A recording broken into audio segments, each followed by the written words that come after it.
Hailing frequencies open and welcome aboard Treks and Tangents. I'm your co-host Brian. And I'm your co-host Jackie. I'm a Star Trek newbie who treks off on tangents. And I'm your Star Trek expert who is here to get the tangents back on track. Each episode we watch and talk about a different Star Trek episode, and this week we watched Star Trek, the original series, Season 2, Episode 6, The Doomsday Machine. Welcome back, everyone, to another episode of our podcast. Wahaha. I was about to say cue sound effect noise from Jaci. I'm great at it. Be sure to stick around to the end of this episode where we'll reveal our Star Note bonus episode topic, which we'll post on our Patreon, patreon.com/treksandtangents. Little bonus episode where we'll take a deeper dive into a topic or two on the episode. And that's free for everyone who follows our Patreon. But thank you everyone for joining us again. Thank you for continuing to like, subscribe, share the podcast with people you know, comment on the episodes. We enjoy the comments. We enjoy engaging in that conversation. Or maybe they have an idea why characters just don't show up in episodes. And they pop back up later. Definitely share your thoughts to the episode or the topic. Always enjoy seeing other people's headcanon and other people's thoughts to Star Trek. It's Star Trek. We all get to invent our own stories. That's half the fun. As Jackie gives this weird look. I need more information. Well, before we dive too deep into the episode and our thoughts for the episode, let's revisit last week's Turbolift tease. That's where I gave Jackie the title of this week's episode, and Jackie, without any other information, tried to guess the plot of this week's episode. So, computer, what was Jackie's prediction last week? Jackie's prediction last week was, uh-oh. We come across Trelane again, and this time he is grown up and he is angry. And so, instead of those tiny little machines behind the mirror that he made, we have a giant one that he has left on, and we have to figure out how to turn it off. So, Jackie, how accurate do you think your guess was last week? Fail. Tremaine from the Squire of Trelane. Tremaine. I don't know. I thought it was an L. We're going to look it up. We're going to pause. Little bratty boy. We're going to pause the episode right here and figure out who's right. I guess Tremaine. Trelane. So it's really not that important. Who's right? I'm right. It's really not that important. I was right. I got the name right. The Turbolift teeth. Congratulations. Yes, we're going to I'll give you credit. We do occasionally in the original series revisit characters. And you said get creative, so I thought I liked him. Trelane does not make a reappearance. Oh. I don't think ever. I don't think in the television series. Wait, no. I have to think really. He does. He comes back, but it's like it's strange. Like a cameo? No, it's Strange New Worlds, which is one of the last series. That's on Paramount right now. They're all on Paramount right now. Oh yeah, I have it on my list. Yeah, Strange New Worlds, and then they did Starfleet Academy. So it's like the second to latest, most modern series. Anyway. It's a lot of Star Trek to watch. We're way off. Oh man. Jackie, got to give you an F. I deserve it. Yep, this time nowhere near. But now that you've seen the episode, it was very creative though. What did you think of this week's episode? I really liked it though. I liked how intense it was, and except so much scientific language, I had no idea what I was learning and absorbing, but I was still entertained. Does that make sense? Like it was a good balance. No, it makes no sense because I'm trying to think of what scientific. All the words. I even looked in the Memory Alpha, and like somebody really loved this episode because he was like so scientifically correct. Yeah. I think I made the comment last episode about it being one of the better engineering episodes. I think I was thinking of this episode. Maybe that's what I mean. Yeah, because spoiler, we're batch recording these back to back. So I mean, there's lots of different. Maybe okay. I don't view it as that. I view it as just that part of the scientific talk and the engineering talk doesn't stand out for me. Because you know what's happening. This is the first, second, third, fourth, and fifth time I've seen the episode, and I still have no idea, like the tiny intricate bits. How many times did you watch the episode? 5. 5 to really? Yeah, You should be able to quote the episode by now. I pretty much can. Spock, do something. That's McCoy. I was gonna guess that was Kirk. Holy crap, that's Yeah, that's when Decker took command and McCoy is like, WTF. yeah. And Spock just looks at straight ahead, Okay. pissed off. Okay, you know that you can't impersonate. We can't do impersonations on this podcast. So I love McCoy. you liked the episode. I did. Okay. I also liked that it showcased Kirk doing something other than looking pretty and winning. He had to fix the dead ship and actually show off his skills because remember in Mirror Mirror, our viewers could think that Kirk just, was like a Nepo baby and one where he won his little title just by a push of a button. That could question things. Right, his mirror universe self, for Right. sure. What's the name of the dead ship in the episode? Constellation. Okay, just checking. Calm down. And also, Washburn disappears. He never beams back to that Enterprise. It's just Kirk and Scotty. He fixed the circuits and disappears. He would have had to have. Damn, I really don't want that to be a plot hole because it doesn't come up anywhere. He would have had to have beamed back before Scotty beams out. Right, There but has- they never say. No, there has to be a line where it's mentioned that the rest of the repair crew is beaming back and it's just going to be Scotty and Kirk for a time on the Constellation and then Scotty beams out. They have to have that. No. That's glaring because Kirk is constantly working on the viewing screen. Washburn is supposed to connect like the circuits so that the board works. And then Scotty is like being Mr. Magic Mechanic and fixing all of the engines and the transport room. comment on this episode and let me know if I'm misremembering it. I win. Is this another Tremaine versus Trelane debate? Is it in fact a plot hole that he never beams off the Constellation? That it's just missed? God, that would be crazy to get to the end of the episode and be like, oh, that'd be crazy if the ship is going into the planet killer. Wait. Yeah, hey, don't forget. That would be crazy. Okay. Yeah, Scotty beamed off, and I'm like, where's Mr. Washburn? Interesting. Okay. Dun, dun, dun. Well, I liked the episode too. To get back on track. It's a good episode. It's entertaining. Is it fantastic? Is it top tier? Is it going to break the mold for Star Trek? No. But it's unique. It's got a fantastic science fiction plot aspect to it with this giant machine that's problematic. We'll talk about it. I like the fact that we have Matt Deckard, Commodore Matt Deckard, who's also mentioned in Mirror Mirror. I was looking for Marlena. I'm going to pause the episode here and I'm going to pull up my notes from Mirror Mirror here and see if Jaci is out-experting the expert in this episode. I am. Okay, so I failed. we spent way too much time answering that question. We went back to the episode. It's Commander Kenner. Dang it. That I only heard Decker. That she says she's going to go to with Kirk rejecting her in Mirror Mirror. I also pulled up the Memory Alpha for Washburn. According to Memory Alpha, when the transporters were finally repaired in this episode, Washburn, Russ, and Elliot all returned to the ship while Scott and Kirk stay behind. So there has to be some kind of line where they all beam back, whether he's mentioned by name or not. But that still would make for a funny moment. So, well, we both win then. I will take that victory.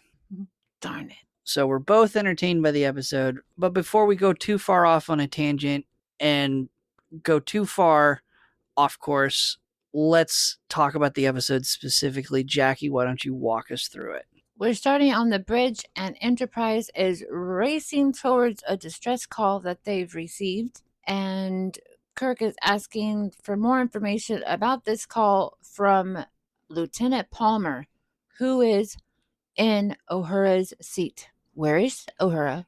Not in this episode. Rude. I don't like Palmer. She reminds me of the nurse, but in a mean way. Thank you. I was going to say that Like her voice is the same. my thought process was she could easily, instead of being a member of the crew, she could just be the voice of the computer. Like, yeah. I don't know. No, not casting any like super heavy criticism. Just as a character, Uhura versus Palmer, I'm not going to pick Palmer.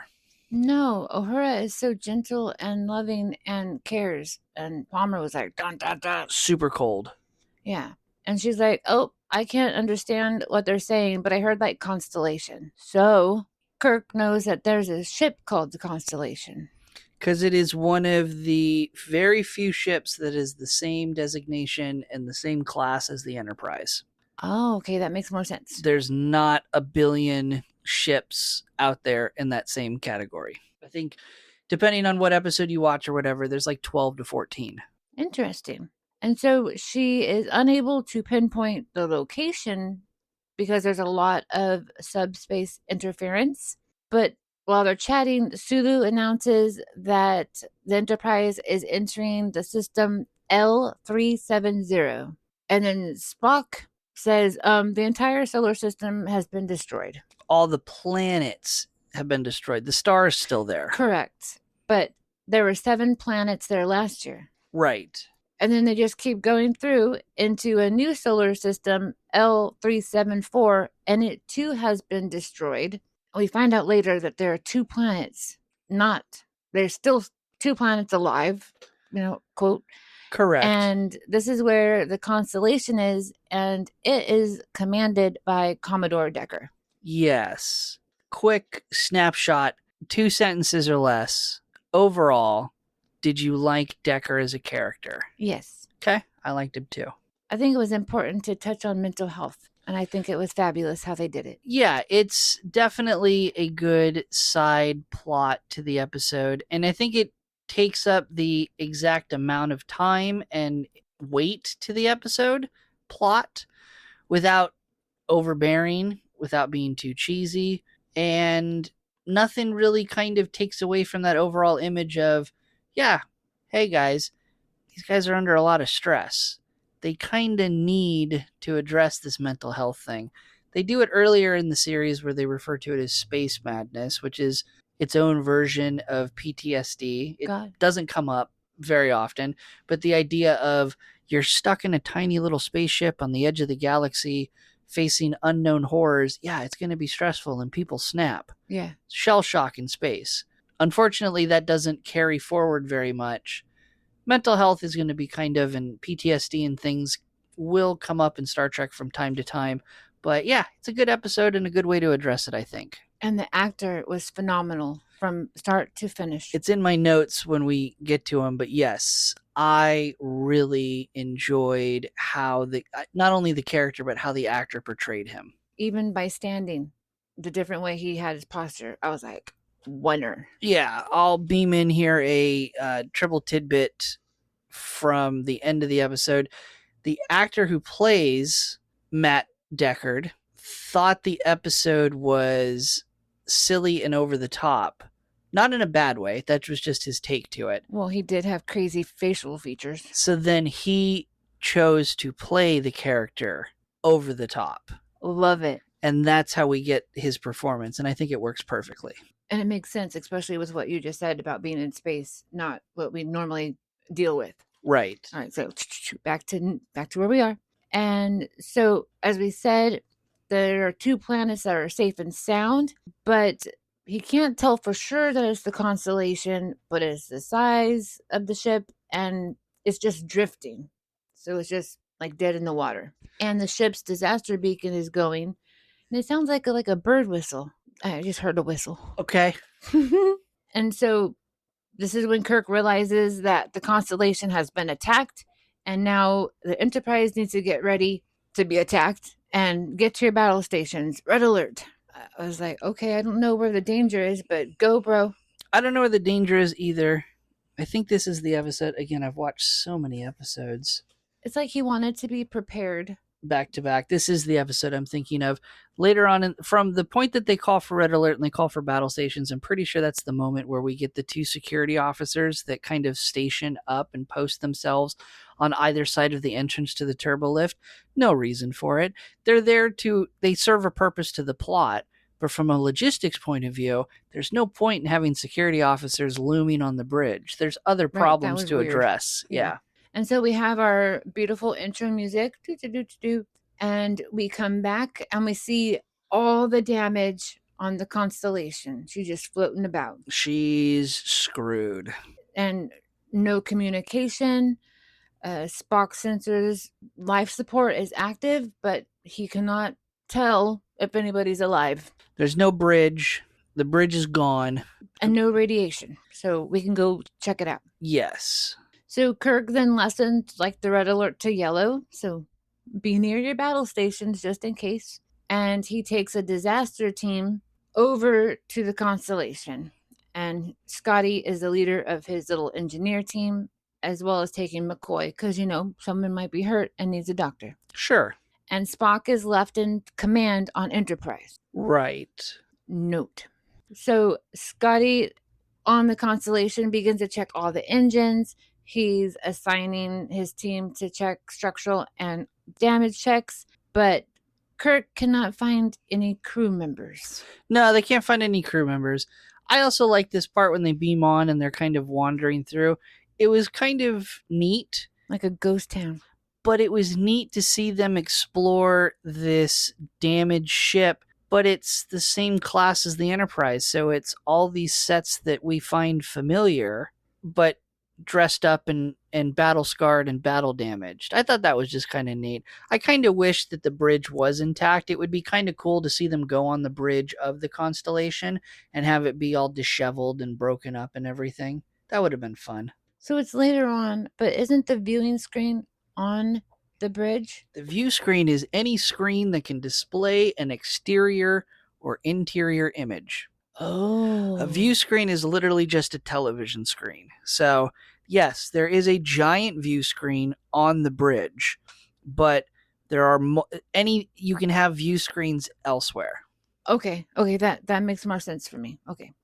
All right, so and Kirk's like, I can't find any of the crew. Could they have beamed down to one of the 2 planets that are left? No. Yeah, Spock's like, one's poisonous and the other one is like full of lead. No life. Right. I think what he says specifically is one is superheated and is, super hot, and then the other one is like a poisonous gas atmosphere. And then, fun fact, we find out that the crew is beamed down to the 3rd planet that has been destroyed. But this mirrors our solar system. Mercury, the closest planet to the sun, super hot. Venus, poisonous cloud. Earth. True. Yeah, fun little side note. Well, Mars would be the 4th planet, but they don't reference it in this moment. Yes, I studied the solar system. Name the planets in the solar system. Don't forget Jupiter. That's a great song by Holtz. Okay, anyways, so Scotty determines that the warp drive has been damaged majorly, but the impulse engines can be rebuilt. So he's going to work on that. But he does comment that whatever attacked the Constellation fought a great battle. They tried. But if the life support is still active, where is the Commodore? Where's the crew? Well, we ask about Decker personally. Yeah. And so they're like, oh, well, let's go check the auxiliary control room and listen to the log recordings. Guess who's there? Commodore Decker. You're looking at me like, go ahead, guess. I watched the episode too. And he is stunned, shocked, catatonic. They try to talk to him and nothing. McCoy uses his fancy syringe and shoots him up with something. And Decker reaches for where the puncture was in his neck, and then he slowly comes around, but he cannot say exactly what happened. So they have to listen to the log. And as he's listening to it, he begins to sob uncontrollably.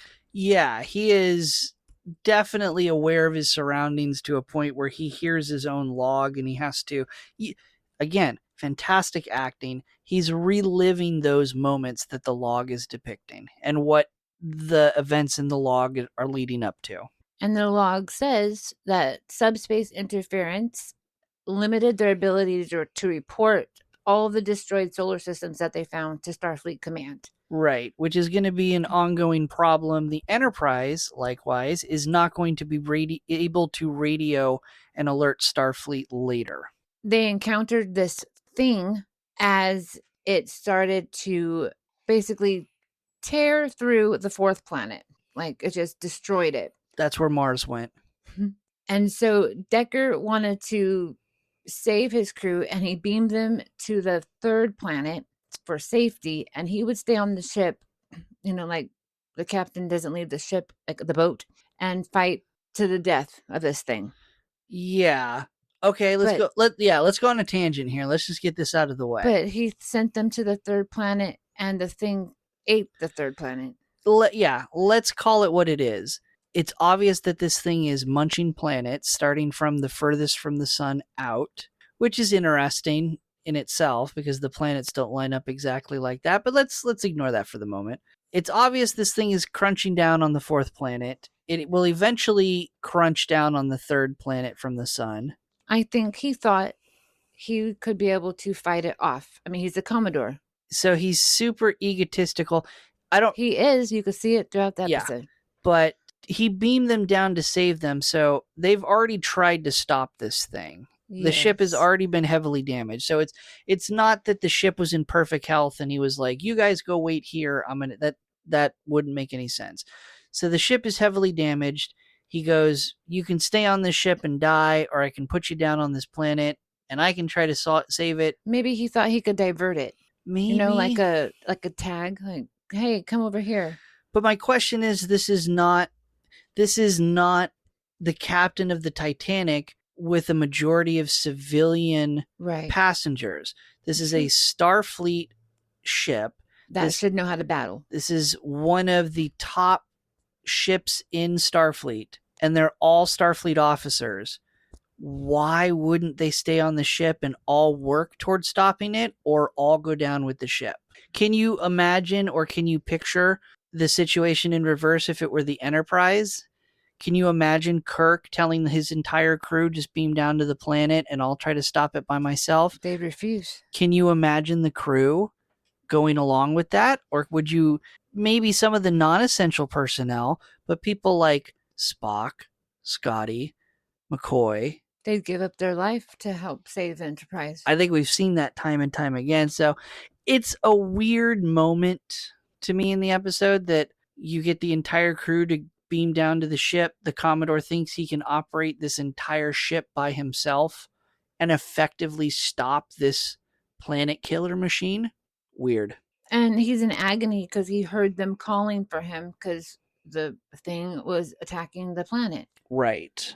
I mean, you can see that Kirk is understanding what he can empathize what he's going through because he had to do the same thing in like the last episode on the Apple. Yeah, multiple times Kirk has been in that situation. But again, I don't see Kirk making the same decision to just put everyone on the planet and I'll take it from here. Correct. But anyways, Scotty interrupts and says Officer Washburn has something to report. So all of the deflectors have been crashed through, the generators are damaged, their antimatter pods are also deactivated. How can they be deactivated? As they ponder the question. And then Scotty does confirm that whatever it is would be able to do that amount of damage and cause subspace interference at the same time. And then while they're talking, Commodore Decker like explodes and interrupts them because he could see, it's like he's imagining the thing that they're talking about. And he's frightened. And he's trying to explain the damage that it did. That it wasn't just like someone shooting them. The thing that attacked them was an actual weapon. Right. He says it was like miles long. And it just like would swallow the starships. And then as he described that, I imagined like that giant whale shark. Just like, roar, taking in whatever. Yeah. And it's the first moment where we start to get a scale or a sense of what this machine is as he's describing it before we see it. So He also mentions a giant beam, and when he did scan it, it was pure anti-proton. What is that? Something very magical? protons are part of an atom. Yes. Oh, so it just melts them. So an God. antiproton Thank you. would obliterate matter. Oh, that's not good. And that's been your sci-fi science explanation. And then Spock calls over, and there's super heavy subspace interference, and he cannot contact Starfleet Command either. Still. But he was able to research the constellations like tapes. He has that ability and does confirm that it was a giant robot thing that attacked them. So they go on to describe what this machine does, and we've learned that as it smashes the planets into rubble, it inhales that rubble and it becomes fuel. So it's constantly sustaining itself. As Right. long as there are planets, it's alive. Right. And at some point, we also get the revelation that Spock does some calculations as to where it's going, and it's going to go through the most dense part of the galaxy. He also calculates that based on its trajectory, it came from outside of our galaxy. So think about this for a moment. There's no planets out there in between galaxies. How did this thing fuel itself? It ate all the planets. There's that were there. There's no planets in between the galaxies, so it has no fuel. So it's hungry. And that's the whole crux of the end of the episode is they can get this thing to, again, very similar to the Apple and Val. They can get it to dip in power briefly, and they can exploit it to a degree. So it's interesting. If you look at some of the non-canon material, when Picard is at the Academy, he gives a report on the planet killer machines. And one of the things he questions in his report is, how could it have come from outside the galaxy? Because there'd be no fuel to sustain it in its journey. So he tries to postulate that it came from within our galaxy somewhere. Like a traitor. We'll get to where it came from later in the episode. Well, McCoy has the same questions. Like, why would someone build that thing? Like, it makes no sense. Why would you do that? And then Kirk, of course, goes on about talking about a Doomsday Machine and how it's kind of like the H-bomb. Oh my gosh. And McCoy has to go, no, I'm a doctor, not a mechanic. I don't like those lines. You don't like his little catchphrase there? No, those are annoying. Okay. So, yeah, Kirk comes up with the theory that, so again, to tie into the title of the episode, we don't refer to, this isn't the Doomsday Machine, this is a planet killer machine, but a Doomsday Machine is an overall category. It is a large, hugely destructive weapon that is created not necessarily to use in warfare, but as a deterrent to make sure that the other side doesn't attack you.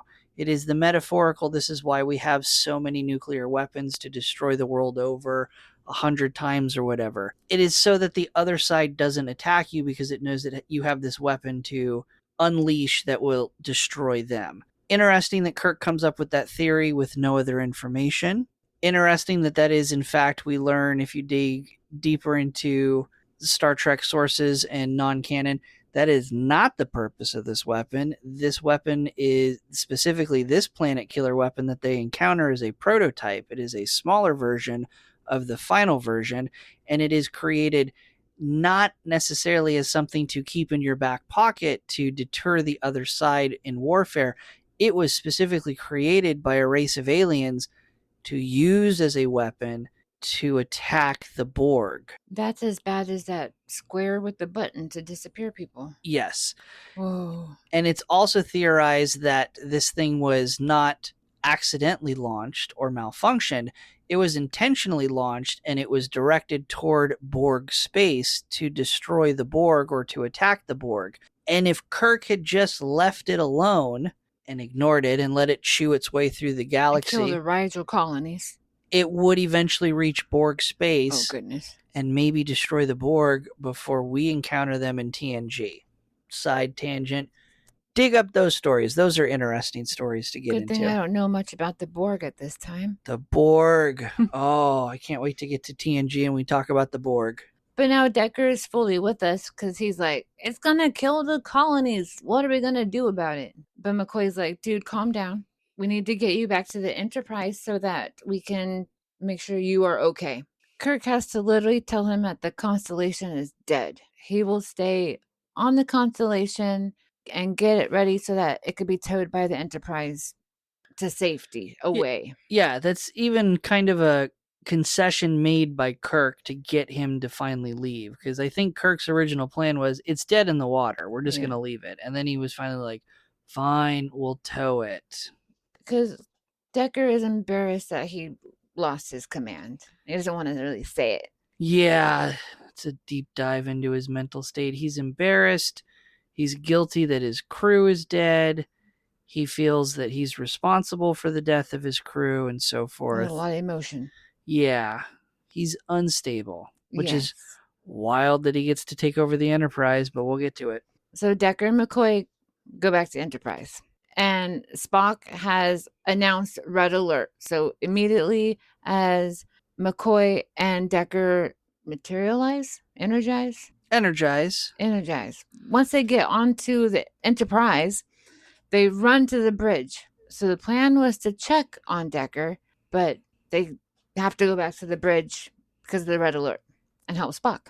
They can see that the machine is coming back around, and Spock can see the machine in the viewing screen, and he's reporting that to Kirk, who is on the Constellation. And what does it look like?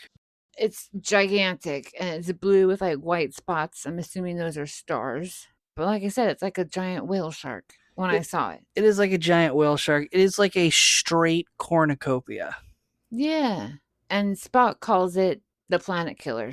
And now it wants to attack Enterprise. It is definitely locking onto the Enterprise. We will see it quite frequently chase after ships within its vicinity. So it's not just on an autopilot. It's not like a giant dirge machine that is mining and completely mindless and on its own track. It is reacting to the Enterprise in this moment.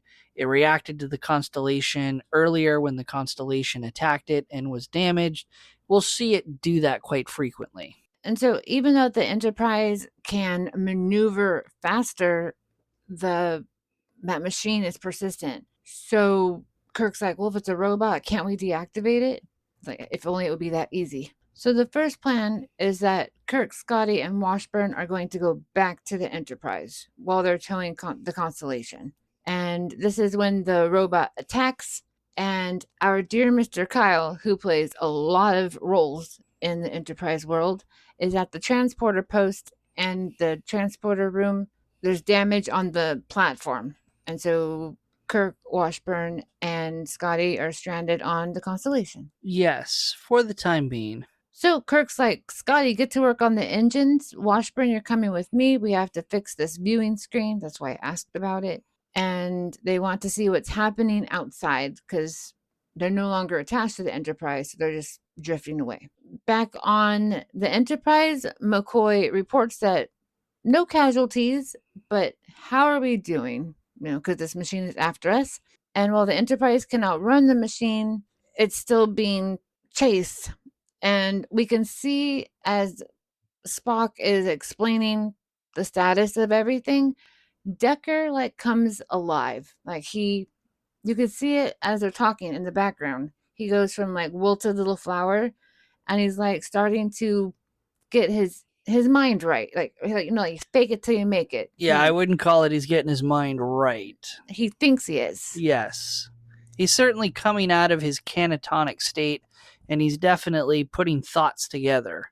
They're not good thoughts, but they're thoughts. And then, of course, the machine attacks them, and Spock is like, oh, random chance, good thing it was in our favor. And of course, McCoy has to go, you mean we were darn lucky? Yeah. I love McCoy in this. Top 3 characters, favorite character out of the top 3.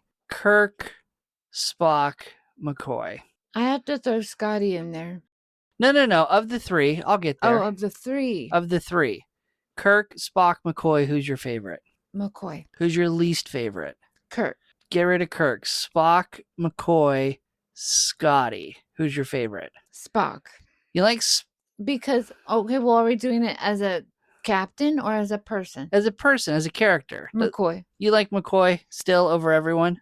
Yes, because I think that he speaks his mind and he's still like a human, emotionally driven, but still can be compassionate and empathize.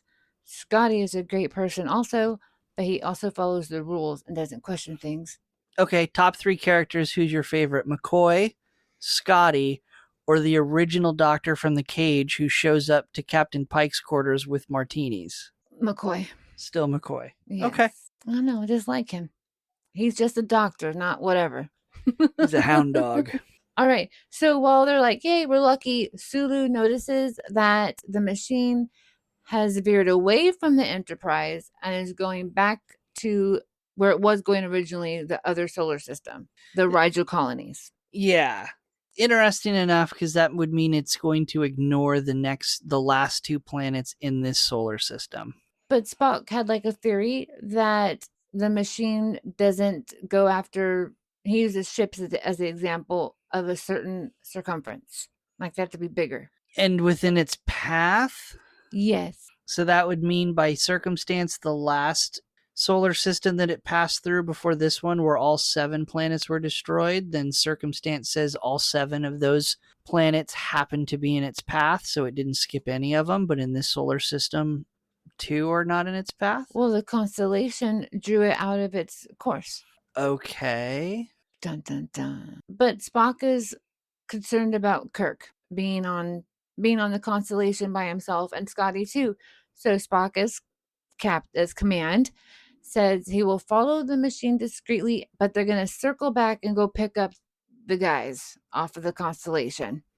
And this is when Commodore Decker is like, no, we are not doing that. We have to go save the Rigel colonies. Millions of people are going to die. And I mean, Spock is aware of that importance, but they're only one ship, and so many things are wrong with the Enterprise that need to be fixed. And we still can't talk to Starfleet Command. Right, so that we still haven't warned Starfleet that this thing is coming. And yes, Commodore Decker is on this hell-bent driven mission to stop, destroy the planet killer machine.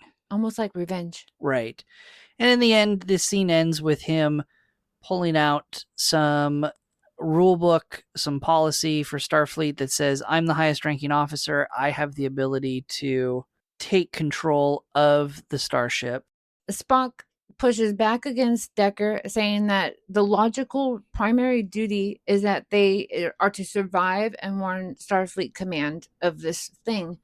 But Decker pushes back against that and says that their primary duty is to maintain life and the safety of the Federation planets. In my opinion, that's kind of the same thing. They're just going about it differently. Sure. And of course, while they're arguing, the crew is just staring at them because they don't know who to listen to. Yeah, well, I mean, so the order is going towards Sulu. If you watch, Sulu takes no action when he gets an order from Commodore Decker. Yep. He starts to take action when he gets the order from Spock. So he is loyal to that. And there's some back and forth. There's a whole part where McCoy has, as you gave the excellent impression from earlier, I'm a perfect actor, where he's basically telling Spock, come on, Spock, you can't let him do this. And Spock kind of gives the subcategory or the subplot of, well, you can declare him medically unfit to take command. He's like, I will do that then. But you have to back it up with medical records. But we have to question, he, Commodore Decker, is clearly unfit for duty mentally.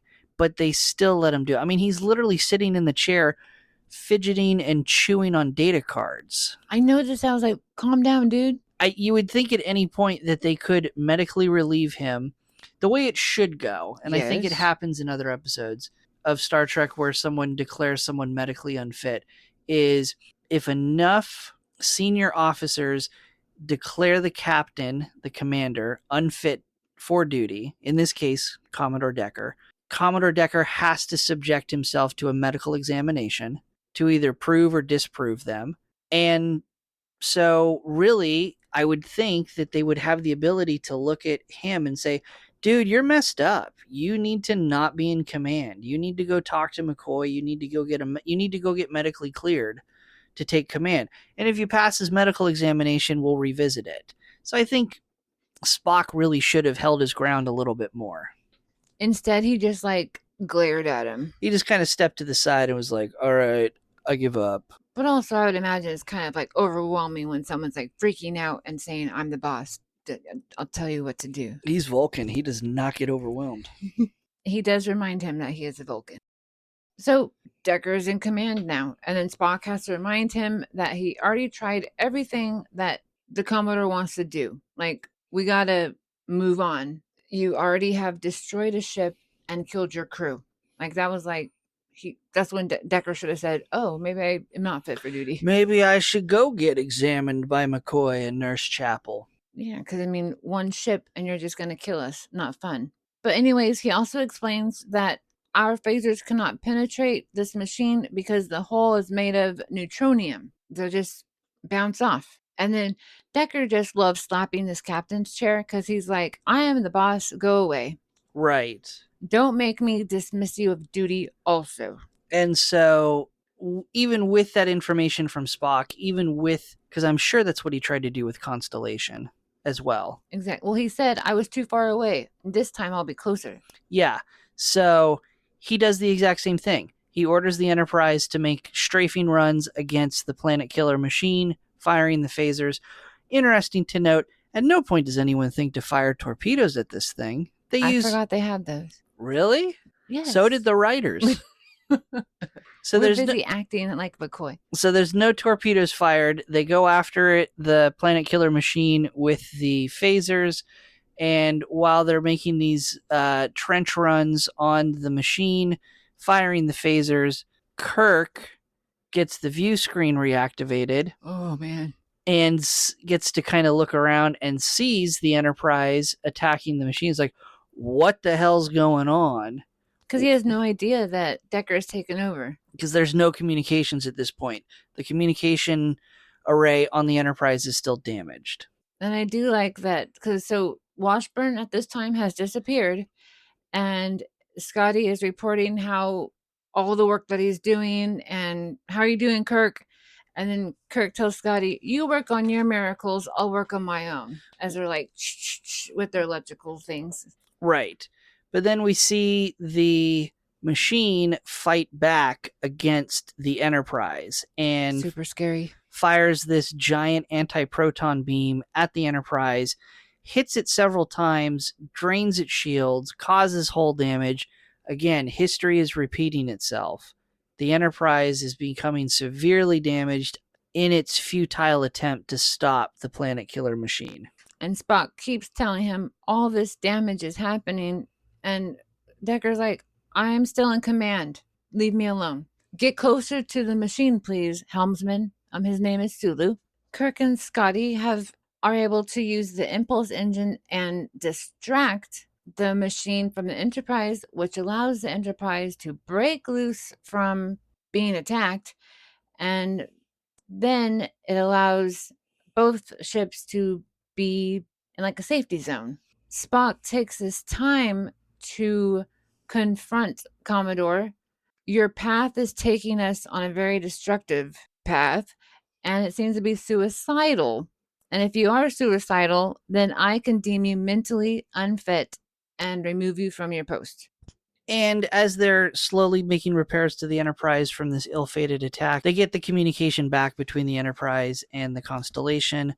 Kirk is trying to get updates from Spock, but Commodore Decker is very much still bossy and insisting, no, I'm in charge, you'll talk to me, I've taken command, it's within the rules, I'm well within my authority to take command of the Enterprise, and I am going to continue to find a way to use the Enterprise to stop this machine. Kirk, of course, keeps calling him out, saying this is stupid. I love that he called him a lunatic taking my ship. Yes. Definitely arguing. And then Decker is super smug, pulling rank. Like, how dare you? Right. And tell me to get off the throne. Yeah, and ultimately what gets Deckard out of the captain's chair is not the doctor of the ship, trying to declare him mentally unfit, not Spock telling him that, hey, this is a suicidal mission and you're mentally unfit. It's just Kirk telling Spock, I'm the captain of the ship and I'm ordering you to relieve Commander Decker. And it's like, okay, I guess. Fine. Security. Yeah, and that's what does it. I mean, Commodore Decker just doesn't fight it anymore. Spock says, hey, under the authority of the captain, Captain Kirk, I relieve you of command. And you're illogically thinking. Yes.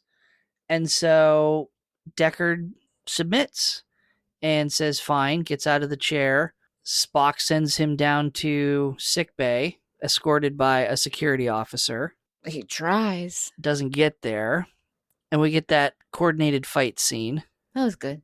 Did you notice as you were watching the scene, as he's fighting with the security officer, if you look at the floor, as the fight scene progresses, footprints, the scuff marks get more and more, way more than we would get in just a regular fight scene, because it's just take after take after take of them fighting. So, and he's continuously pretending that he's like, oh, so worn out. Well, and the security guard's like, stop beating me up, please. Yeah. But ultimately, he does knock out the security officer and drag him off into a side room.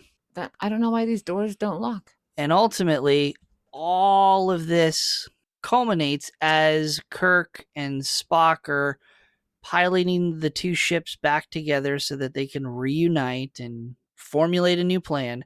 Commodore Decker sneaks into the shuttlecraft bay and hijacks a shuttlecraft and launches it before he can be stopped. It's like, who authorized the opening of the doors? Yeah. And before we go to the commercial credits to get into Act 4, we learn that Commodore Decker is now just going to fly. His plan is to fly the shuttlecraft not up into the side of the Planet Killer machine. He's going to fly it up into the opening. Ram it down its throat. As he says. How stupid of a plan is this? This thing can literally cut up giant parts of planets and eat them for fuel. A tiny little shuttlecraft is going to get it done. Like a fly. Yeah. Makes no sense to me. The ultimate ending also makes no sense to me, but it is what it is to get the episode to its conclusion. Spock has to call Kirk and, share his condolences on losing his friend. Because, of course, Decker did die in the shuttlecraft. And Kirk's like, we gotta keep going. But they noticed that there's a drop in power in the machine when a shuttlecraft went in there. Yep, deja vu to the Apple, deja vu to Apollo. It's like build up. Yeah. These giant machines require power. When they use their power, they become slightly vulnerable, expose the vulnerability. Kirk comes up with a plan on how he's going to destroy the machine after all. He's just going to copy his dear friend, but make sure that the constellation has a gigantic explosion. So he has Scotty rig up something fancy. Scotty beams back to Enterprise. So Kirk is alone and he has to, direct the constellation to the right place. He's ready to beam back over to Enterprise and the transporter doesn't work. No, we have to have this dramatic end to the episode where Scotty is frantically fixing something on the Enterprise. He's like the magical mechanic. Yes, and the constellation is moving closer and closer to the entrance to the mouth of the Planet Killer machine. It gets closer. The distance closes. The countdown continues. And you can beam me over whenever, gentlemen. Yes. But ultimately, Kirk is beamed over at the last second. The machine tries to eat the constellation. It creates a huge explosion, and it doesn't blow up the Doomsday Machine, but it does shut it off. Like implode. Yeah, it takes away all of its power. It becomes adrift in space. Dead. So Kirk then assumes command, because it is his ship, and he has Sulu turn around. Let's conserve as much power as possible. Lieutenant Palmer, please get all those repairs expedited ASAP. And Scotty, you need to fix the warp drive. No rest for you. And then, of course, Kirk and Spock discuss together that the Commodore will get some fancy line about dying in the line of duty, because of his death. Yeah, they're not going to let the past events of the day ruin his career. It's not going to do any good. And then, of course, the irony of using one doomsday weapon in order to destroy another doomsday weapon. And Kirk's like, hopefully there aren't any more out there. This one was efficient enough. And then little fancy little do ending. Fun fact, I think if you go into the non-canon material, they encounter 4 other planet killer machines. Bad. That's the end of the episode. I'll say roll credits. Mm-hmm. I'll hold my thought for the moment. But Jaci, what did you think about season 2, episode 6, The Doomsday Machine? I actually did like it. I'm sad all those people had to die and there was so much wreckage, but Scotty got to be a winner. That actor who plays a Commodore was fantastic, and he didn't take away from anybody else. I think it was very good and enlightening at the same time, because I'm sure in the 60s we didn't talk about mental health and fit for duty, openly. All right. I also enjoy the episode. It's entertaining. As we mentioned, fantastic side plot or subplot to the mental health of Commodore Decker. I enjoy the science fiction aspect to it. The planet killer machine is fantastic. Here's going to be my complaint. There should be more context and backstory. I have the complaint several times in many of the episodes, but where does the planet killer machine come from? The fact that it has this whole backstory that it's created as a weapon against the Borg, not as a doomsday machine like Kirk explains, but an actual weapon to be used in warfare, I think is fantastic. And because the Borg becomes such a prominent thing in Star Trek later, why don't we ever revisit it? Why don't we ever see more doomsday machines or planet killer machines in Star Trek, in the television series? Because they didn't know about the Borg. It's like beginning of the show. Yeah, but we could retcon it. We could easily have a Voyager episode where they encounter another planet killer machine because they're in the Gamma Quadrant. I don't even know what that is. We're in the L370s. I just wish that for the science fiction aspect of it, the planet killer machine I think is a fantastic science fiction plot, and I wish we got more of it. The episode itself is entertaining, and I highly enjoy it. It would have been cool to see it smashing the Earth. Actually break up the planet? Yeah, like... Yeah. That is kind of a disappointment. That's kind of like having the Death Star in Star Wars and never seeing it blow up a planet. That would be kind of disappointing. Everyone blows things up from within. It's like a storyline. Yes. For everybody. All the stars. All the stars. But before we round out our final thoughts, don't forget at the end of the episode, when you're done listening, jump over to our Patreon, patreon.com/TreksandTangents, where we'll publish our Star Note bonus episode. We'll take a deeper dive into a question about the episode.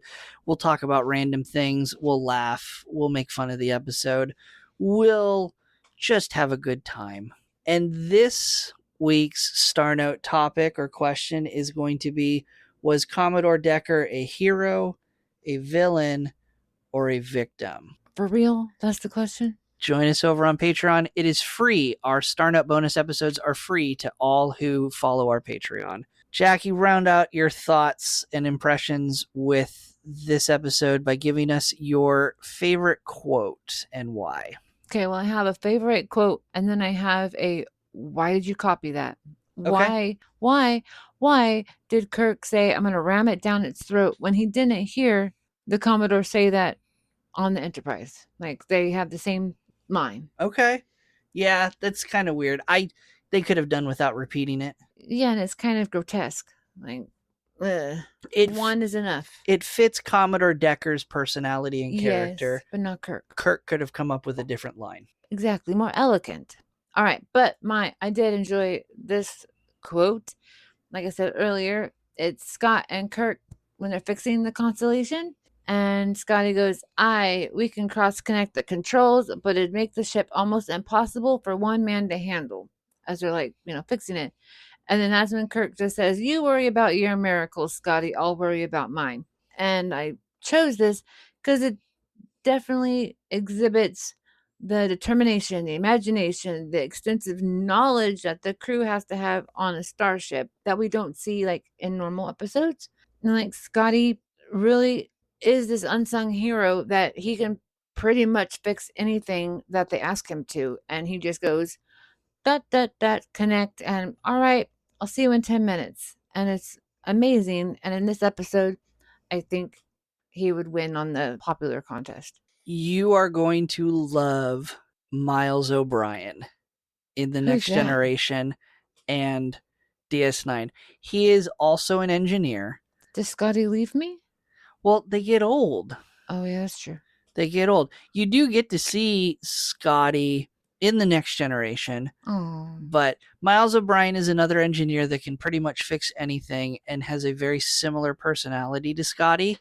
And so I think you'll really enjoy Miles O'Brien. So is he from like Scotland, Ireland too? Yeah. O'Brien? Yes. Oh, fancy. Yeah, you'll like him. Fancy. My favorite quote to round out my final thoughts to the episode is going to be Kirk and talking to Commodore Decker when they first discover him and they're trying to figure out what's going on when they're on the Constellation. And Kirk says, Matt, where's your crew? On the third planet.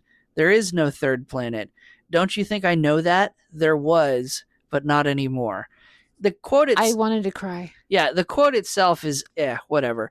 But in that was the first moment on the rewatch where I really again fell in love with the acting, not necessarily thinking that Commodore Decker's a hero, but just the acting that he does. And again, he's doing it in an over-the-top way because I think he kind of misreads the room when it comes to recording the episode. Yes. But it fits. He does it so over the top. I think the actor does a fantastic job. And in that quote is just the moment, it's the first time where you go, this is going to be a good guest star. He's actually going to do good as an actor. I think the over the top is forgiven because we realize this man, this character, this leader that's accomplished so much has lost his command. 400 people dead. And he thought he was saving them. He heard their cries for help and he couldn't do anything. Yeah. Like he's broken. Yeah. That's going to be my favorite quote. Dun dun. Let's do our Tribble tidbits or interesting facts about the episode. And Jaci, why do we call them Tribble tidbits? Because tribbles are the best. Because sometimes tribbles are fun, sometimes tribbles are interesting, sometimes tribbles are sad and a nuisance. That's kind of... Well, they just need to be loved. It's going to be a grab bag of random facts. So first airing October 20, 1967. And this is actually going to be my favorite Tribble tidbit. And it's kind of unrelated to Star Trek, but it's okay. Jaci, take a wild guess. What happened October 20th, 1967? I need to Google it. October 20th, 1967 is the exact same date that Roger Patterson and Robert Gimlin captured their now famous footage of Bigfoot in Bluff Creek, California. You have seen the video. It is the grainy video of Bigfoot. When he's running in the woods? When he's just kind of walking along the creek bed toward the woods. Oh. It is the exact... So the day this episode aired is the same day that they captured that footage, allegedly. So I just thought that was really cool. Every time I do the Tribble tidbits, I always plug the date into Google to see if anything exciting happened. And it's rare that anything really... interesting matches up to the exact date. So I just thought that was cool. We know someone that saw Bigfoot also. We do, and they are apparently a listener of the podcast. So, hi, hey. love you. Welcome to fame. We won't name you and dox you, we promise. Okay, next question. No, tidbit. Or is the question? No, it's a tidbit. I'll give the answer, but I want your thought first. Oh, man. How did the model that they used to film the Planet Killer machine, I told you to think about it before we recorded, the actual model that they use and they float in front of the stars and all that, how did they make that model? Did you look up the original? I did, and it looks like one of those things that fly at the airport. It's called a windsock. Yes, or like a butterfly net. Like it's like super long and cylindrical, and they had to like attach stuff to it to make it look ugly. So the original model was created by taking concrete and dipping a windsock. That's heavy. Yeah. I won. Yeah. So it's kind of like paper mache, but Oh, that'd be. But yeah, the original model for the Planet Killer machine is a windsock dipped in concrete. That's very creative. There was someone who wasn't happy with that final result. I think it was the writer of the original short story that they used. But in any case, that's what the original model was. Of course, if you go to Paramount Plus and watch the episode now, it's the It's a whale shark. It's the remastered version, so it's all CGI. Of course, this episode has multiple references to Moby-Dick. If you think about it, Yeah, it very much shadows or parallels that whole story. Jackie's thinking about it. Yeah. well, it only pushes more about that my planet killer is a whale. Right. And then my last triple tidbit. It is extremely obvious that when you watch the scene as the shuttlecraft is flying into the maw of the planet killer, that is not the correct scale. The shuttlecraft appears much larger, even though it's a little speck, it's still too big. This is done intentionally and purposely. It is not a accident or blooper. It is incorrect, but the producers of the show and the writers all decided when they put it all together, they had to make it look this way because otherwise the shuttlecraft would be too small to see from that shot. So, right, and they want to be able to see what Decker did. Right. So they intentionally make the decision to, in certain scenes, ignore the proportions of the ships and kind of like zoom in and the planet killer machine so that it was more cinematic and less accurate. But those are your triple tidbits this week. And we'll, of course, now share our episode ranking where we pretend the episode is a member of our crew of our fictitious starship, and we'll assign a Starfleet rank to the episode. A higher rank means we found the episode more entertaining and, more importantly, a more valuable member of our crew. And of course, a lower ranking is the opposite. We found the episode less entertaining, but we also find the episode to be a more disposable member of our crew. Our ranking system starting at the bottom are enlisted members, an ensign, lieutenant junior grade, and a lieutenant, all of which we can have an unlimited number of crew members at those ranks.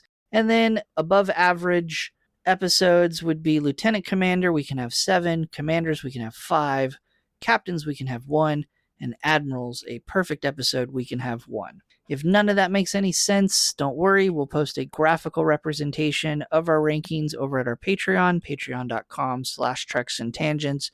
Again, free for everyone to view if you want, and we'll publish that Wednesday, the day after this episode goes live.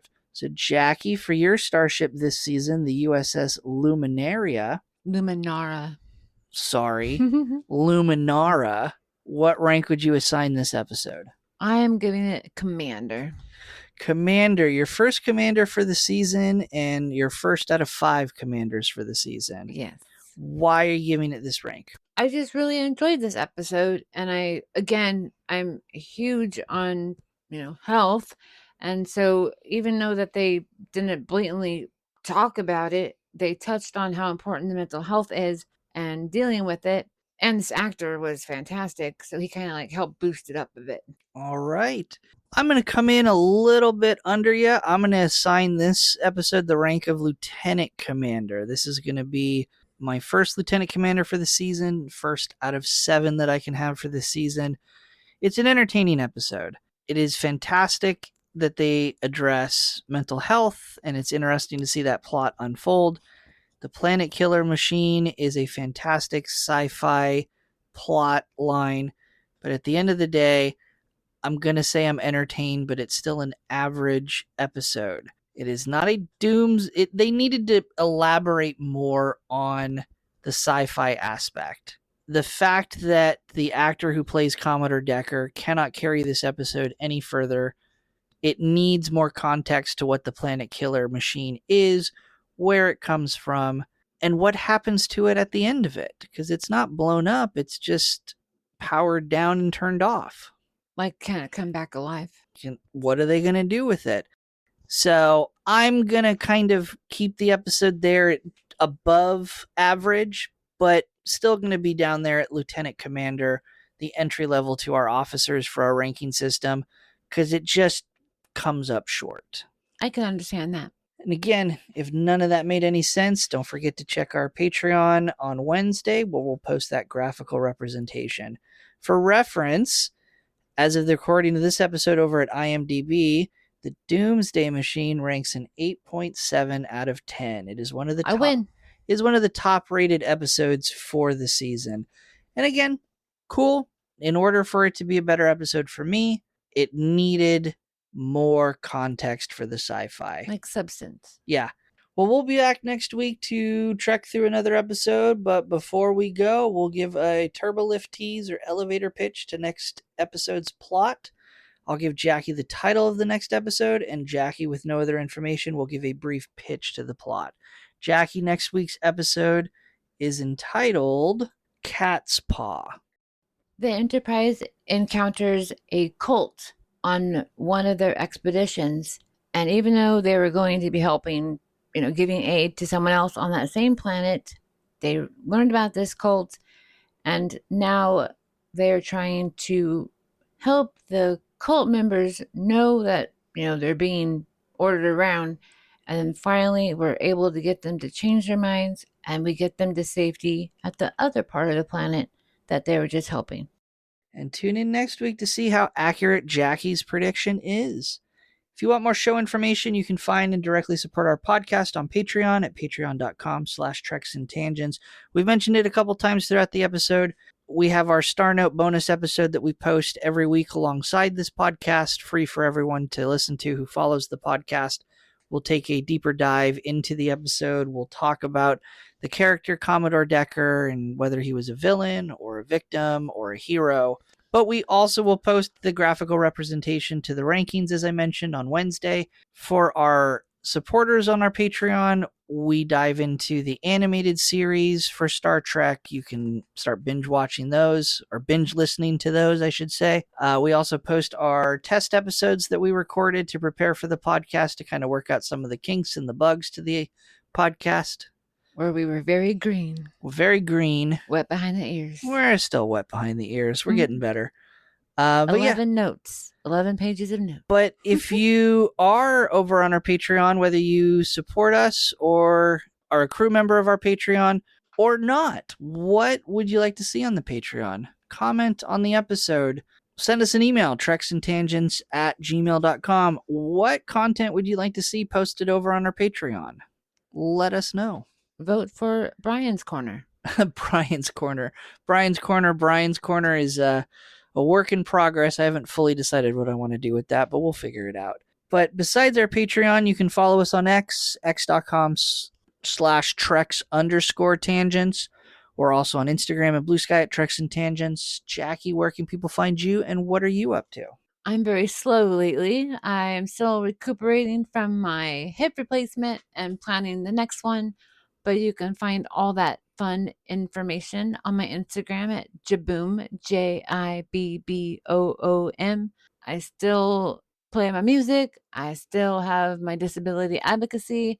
And of course, we have to look cute while we're out in public with our outfits and our makeup. So I'll see you over there. All right. You can watch me stream a variety of video games over at twitch.tv/PiratePoundTown. Over on YouTube, on my main channel, Pirate Pound Town, I post video games and other random content. Also on YouTube, I post coin collecting and other hobby content at Pirate Treasure Hunting. Socially, I'm on Blue Sky, Pirate Pound Town, and I'm trying to get better about posting on Instagram. You can find me on Instagram at Pineapple Cannibal. Links to all social media mentioned can be found in the episode description. Thank you, everyone, for tuning in to this week's episode. We hope you had fun like we did. We will see you all next week. Don't forget to get creative with your prop making. End transmission.